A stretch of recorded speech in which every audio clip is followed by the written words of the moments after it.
Com esteu? Jo em dic Carla i avui us presentaré aquest llibre. Bueno, no us ho presentaré del tot perquè vull que ho averigueu vosaltres.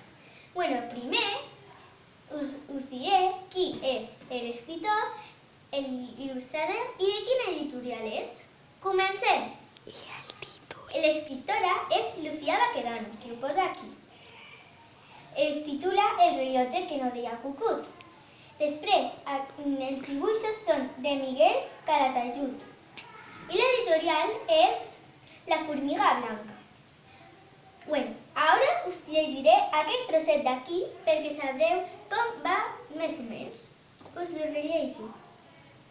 El príncep de Castellburg no sabia riure, però no molestar-lo, els seus súbdits van deixar de fer festes, de llegir llibres divertits i d'explicar acudits. Així les rialles van desaparèixer de tot el regne, fins que un bon dia un rellotge de cutut defectuós va canviar el destí del príncep.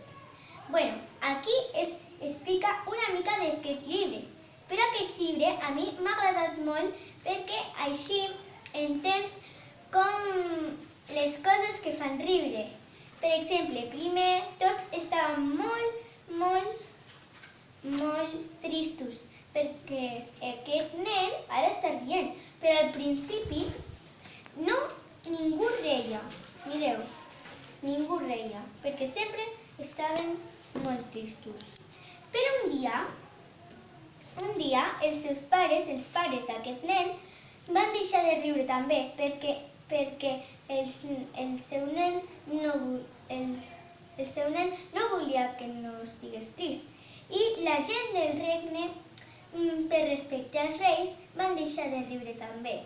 I com han dit aquí, no es van fer ni de llegir llibres divertits, ni d'explicar acudits, ni deixar de fer festes. Bueno, aquest llibre després,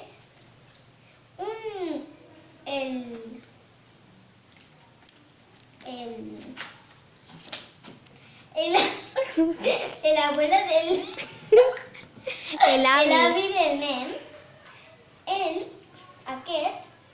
feia rellotges i un dia va fer rellotges, però va inventar un que tenia una finestra i una porta.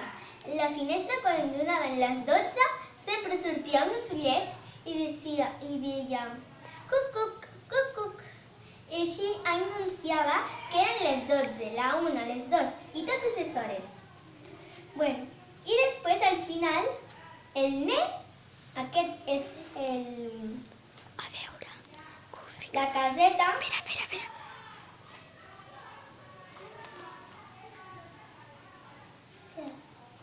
Aquesta era la caseta de l'ocellet i aquí veiem l'ocellet. La meva pàgina preferida, ara us l'ensenyaré, que és...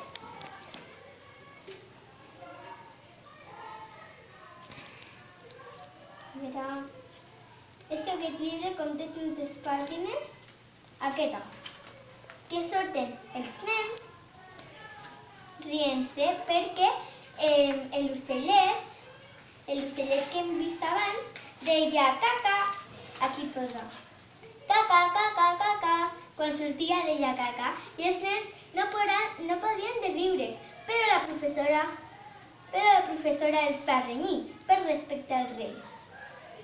I bueno, jo no us diré res més perquè vull que ho averigueu vosaltres. Bueno, adeu booktubers, espero que us hagi agradat aquesta historieta d'aquest llibre. Us ho recomano molt. Adeu!